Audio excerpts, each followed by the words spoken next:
Welcome to the Real News Network. I'm Paul Jay. In Libya, as we speak, European and American planes are pounding Libyan air defenses. Dozens of people have been killed, and Libyan leader Gaddafi says there will be a protracted struggle. He says the Libyans will win. Our country belongs to us and not to you. Now joining us from New York is Hamid Dabashi. Thanks for joining us, Hamid.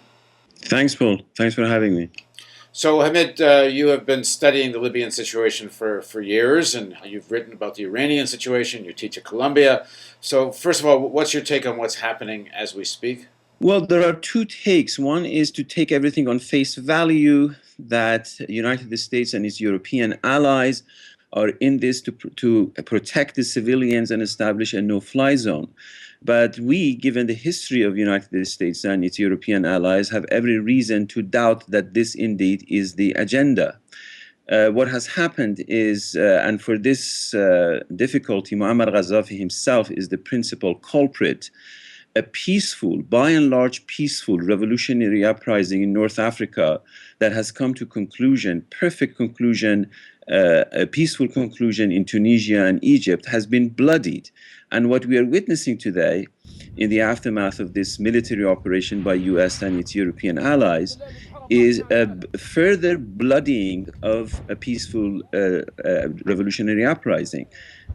In other words, what Muammar Gaddafi has done, the last and lasting contribution of Muammar Gaddafi to this revolutionary uprising, is to give the United States and the European allies a military foothold in the revolutionary uprising in North Africa. I see the events in Libya, the military operation on the 8th anniversary of US-led invasion of Iraq, in tandem with Secretary of State Clinton telling, in effect, the Egyptians that you had a peaceful revolution because of your military, and your military is our military, and then going to Tunisia to tell the Tunisians that she's there to help them. In other words, what the US and its European allies are doing are trying to use and abuse the criminal atrocities of Gaddafi to get a foothold, diplomatic and military foothold, in the peaceful revolutionary uprising that we are witnessing in North Africa.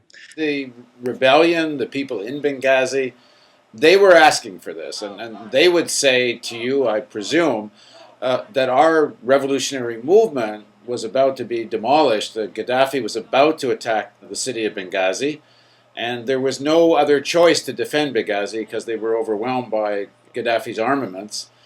What do you say to them? Even though they would agree with you, I would assume, most of them, that the intent or motivation of the Europeans and Americans is their own agenda, they would say we had no choice but to somehow make use of that. Listen, Paul, as progressive, we have to come to an understanding that opposition to the US military operation does not mean you don't have an absolute and unconditional support and solidarity with Libyans. Libyans began in solidarity with their Tunisian and Egyptian fellow Arabs, a very peaceful demonstration for change in their country. It is the principal culprit and criminal here is Muammar Gaddafi, who bloodied their uprisings and forced them into violence. But we have to have a larger frame of reference when it comes to assessment of United States intentions in the context. As I told you on a previous occasion, United States and European allies had already intervened in the battle between Muammar Gaddafi and Libyan people on the side of Gaddafi by arming Gaddafi to his teeth, both United Kingdom and United States.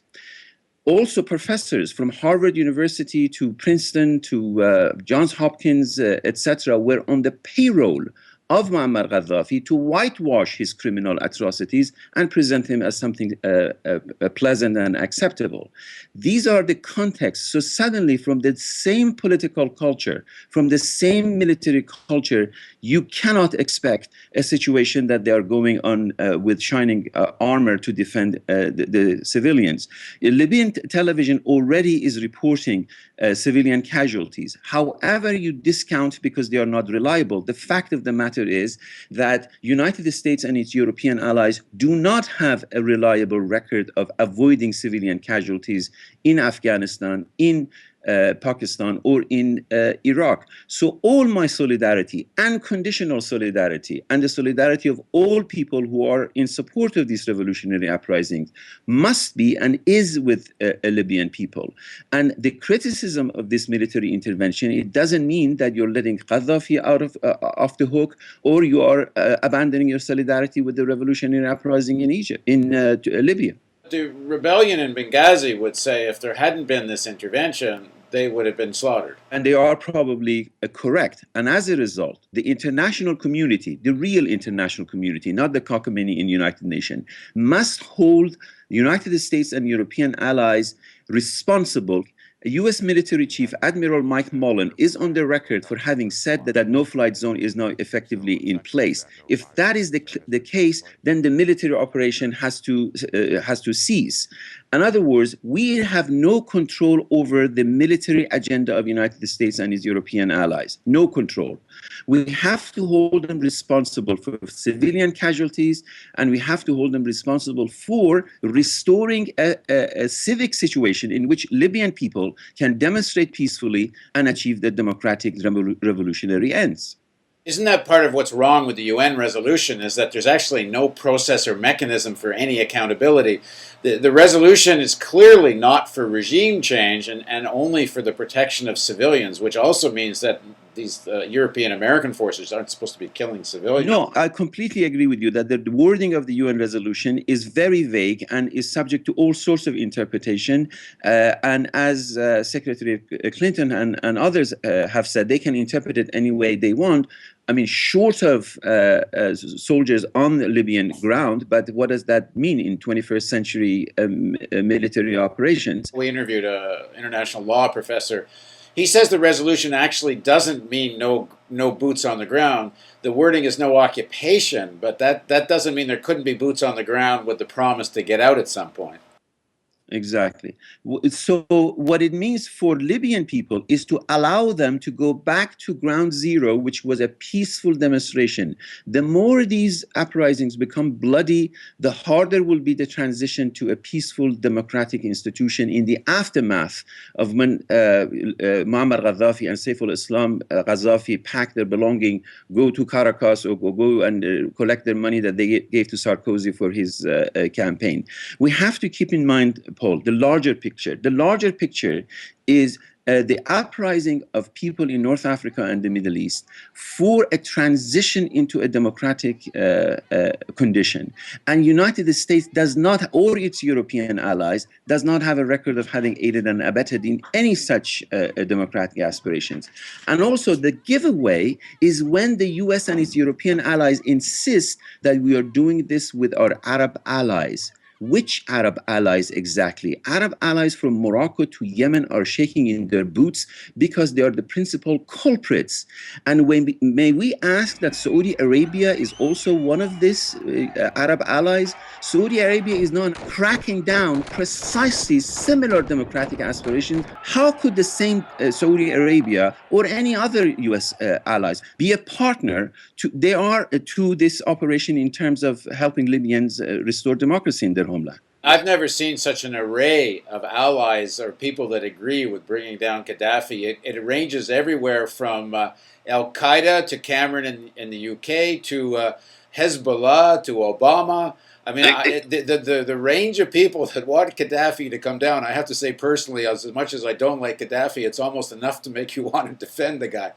But all that being said, what is the issue now? That these forces should cease their attack and there needs to be a promotion of some kind of negotiated solution? Because it looks like they really do, certainly the Europeans and certainly the French, want to turn this into regime change. They are, but that's wrong. The only people entitled to regime change are Libyan people. Libyan people have to be allowed the democratic possibility of peaceful demonstration, peaceful reconvening of their constitution.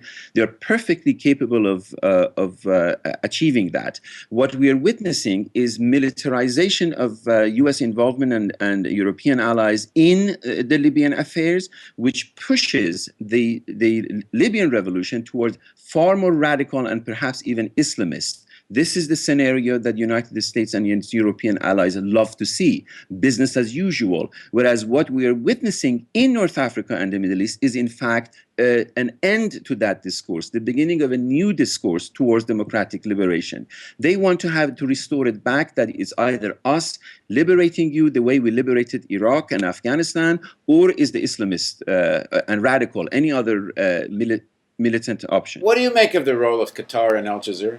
Al Jazeera never talks about that. The fact is that Al Jazeera is in the middle of all of this mess, but we never ever hear anything about Qatar or about Doha or about military bases of United States in the Persian Gulf or anything of that sort. The Emir was part of the Arab League and signed on for the military intervention. I personally have found, even though we've been running a lot of the Al Jazeera coverage, which in whole has been very good in terms of capturing things during the whole uprising in the Middle East. They've been very gung-ho about this intervention. Well, there are many problems with Al Jazeera, as there are problems with any other news organization, except Real News Network, of course. And the reason for that is that they are in a business, so some sort of a business that they have to sell their news and be in operation. I'm not categorically trusting them or categorically distrusting them. They have also been very sectarian in their coverage of issues in Bahrain and also in Iran. They have not been as supportive of the Iranian uprising or the Bahraini uprising. They play the sectarian card, which is very, very troubling to me. But nevertheless, when you put them next to BBC and CNN and New York Times and Le Monde and etc., you will have multiple lenses through which to see better. Thanks very much for joining us, Hamid. Thanks, Paul. Anytime. And thank you for joining us on the Real News Network.